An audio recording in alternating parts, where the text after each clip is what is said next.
តើជំរាបសួរពុកម៉ែបងប្អូនថ្ងៃនេះចង់រៀបរាប់ជាមួយនឹងស្តុកម៉ាស៊ីនថ្មីនៅកន្លែងយើងមានជាប្រភេទ Booer ស៊េរីថ្មីបងប្អូននេះទើបតែចេញថ្មី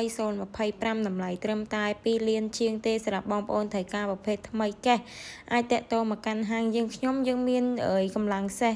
ដល់ទៅ3បងប្អូនមាន12 14និង15កន្លះជាងសម្រាប់បងដែលស្រឡាញ់ជាមួយនឹងប្រភេទម៉ាស៊ីនថ្មី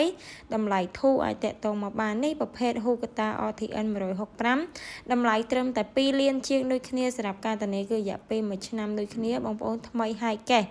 ហើយនឹងប្រភេទ Nagata បងប្អូននេះជាប្រភេទដែលលក់ដាច់ប្រចាំហាងសម្រាប់ Nagata គឺលក់ដាច់លើសគេតែម្ដងបងប្អូនអញ្ចឹងសម្រាប់បងដែលគាត់ត្រូវការជាមួយនឹងម៉ាស៊ីនថ្មីចង់បាន14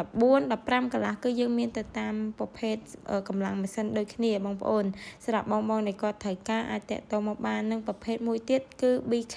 165សម្រាប់ប្រភេទនេះគឺដូចទៅនឹងសិទ្ធិ 90% ទាំងគ្រឿងបន្លាស់ក៏ដូចជាគ្រឿងក្រៅខាងក្រៅបងប្អូនធានាជូនតែម្ដងសម្រាប់សម្លេងវិញស្អាតមែនតែន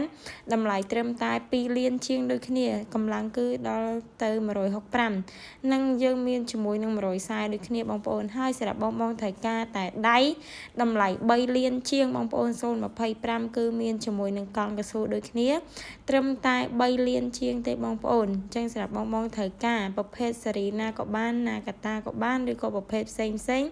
យើងមានទៅតាមប្រភេទម៉ូដម៉ាកដូចគ្នាអញ្ចឹងបើសិនជាបងប្អូនត្រូវការតម្លៃត្រឹមតែ2លានជាងម៉ាស៊ីនថ្មីកេះធានារយៈពេល1ឆ្នាំបងប្អូនរកណាបានគឺធូរថ្លៃមែនតើណាបងប្អូនទាំងអស់គ្នាហើយសកម្មភាព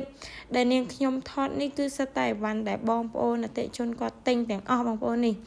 RTN 165 Hugata ក៏ដូចជា Nagata ដែលប្រភេទដែលលក់ដាច់បំផុតបងប្អូនទាំងអស់គ្នា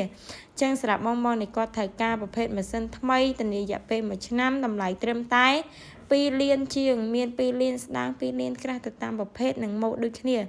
ហើយសម្រាប់បងដែលគាត់នៅខេត្តអីវ៉ាន់ផ្ញើបានគ្រប់25ខេត្តក្រុងអញ្ចឹងសម្រាប់ព័ត៌មានបន្ថែមបងប្អូនអាចធ្វើការឆាតចូល page សួរបានអរគុណ